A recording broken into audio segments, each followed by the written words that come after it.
Howrah Tikrapara bypass पर आज सुबह एक दर्दनाक सड़क हादसा हुआ, जहां दो बाइक सवारों की आमने सामने टक्कर हो गई। टक्कर इतनी तेज थी कि दोनों बाइकें बुरी तरह क्षतिग्रस्त हो गईं।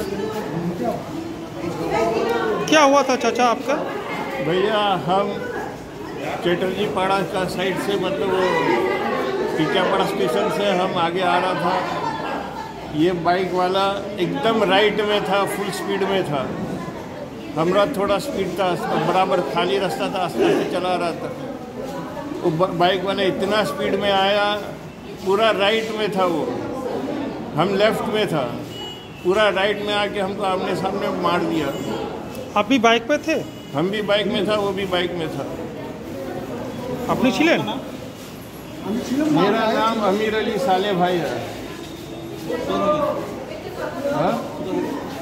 আমি হাজিনগর ক্লাবে কাজে থাকি।